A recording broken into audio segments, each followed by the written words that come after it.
I am a full-time student at McGill University. I'm pursuing a Bachelor's of Education in order to become a kindergarten and elementary school teacher. I believe I will face some challenges when I start teaching in a public school.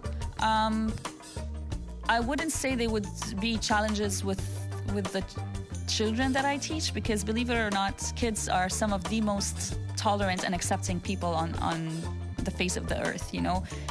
I would anticipate it happening from colleagues or maybe some parents, but I do look forward to working in a public school, just because the more people see diversity, the more they will become accustomed to having diversity around them, and they will accept that more.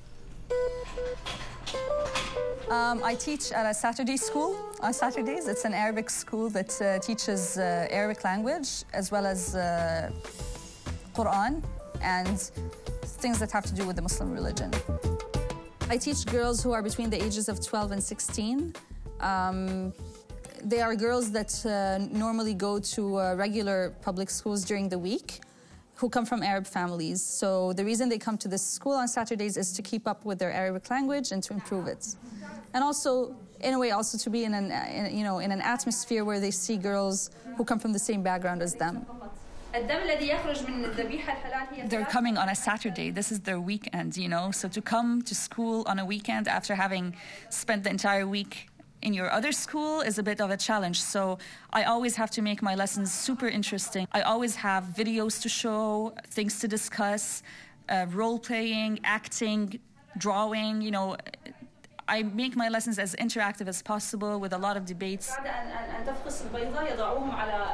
Subjects that I teach that have to do with social justice include things like poverty, child labor, sweatshops, organic foods, animal rights. Today, for example, our lesson was about animal rights. And it's always, since this is an Islamic school, it's linking those social justice issues with Islam. So, for example, today our lesson was about animal rights, but it was also about halal meat. Until the day that they're slaughtered. Why are we supposed to eat halal meat? Is it only because it has to be slaughtered in a specific way? Well, that's one of the reasons, but it also means that the animal should have lived a respectful life. The animal should have lived on a farm and not in a dark cage. The animal should have eaten food that's good for it. A lot of these girls speak French at home or English, so it takes an effort for them to speak in Arabic. I would say, yes, they are caught between two cultures, mainstream culture and their individual culture that basically is their religion and their ethnicity, as well as them being Canadian. At the same time, they are proud of being Arab. A lot of them have very Arab names, and they are very proud of them and want their friends to pronounce them properly. All right, ladies, so now we're gonna go to the other room and make sandwiches using halal chicken. And we're gonna give them to the homeless in downtown Montreal. Are you down for that? Yes. All right, so let's get that. Sometimes the girls that I teach are easy to handle. Sometimes not very much so, which is natural of their age, I would say. It's very rewarding and enriching to be dealing with girls at that age. You know, they are young women who are starting to develop their own ideas about the world, and that's what makes it worthwhile to stand there and to give it my all when I'm teaching them. Vous parlez français? How's it going? Good? We have food on us. Would you like to eat something?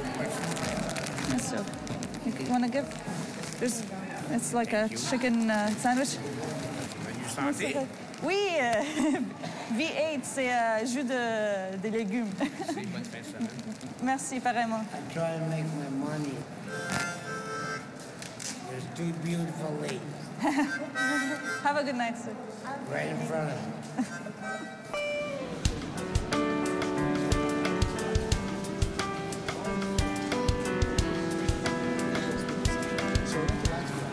What's your name? You an angel. Look at me. She's the last generation. Almost. She's an angel, Almost. yeah. Oh, oh! Look, she's my angel. Suad. Oh, she's beautiful. Who is she? My nephew. Your niece? Ah, she's beautiful. Wow. Angel. Angel also. You're welcome. Have a good night. Sometimes you can't tell if a person is homeless based on what they wear. I mean, I've met people who look really, you know, they're wearing clothes that's give an impression that they have money, but they are homeless. So you can never judge.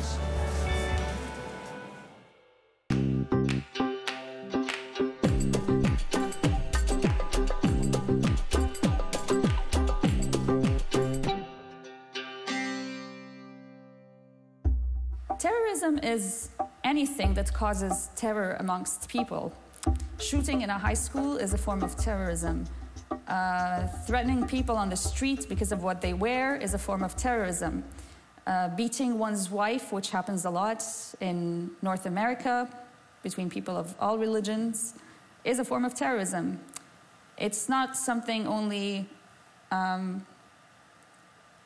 linked to Muslims, although now the minute you hear the word terrorism, the first thing that comes to your mind is, oh, must be a Muslim who did that.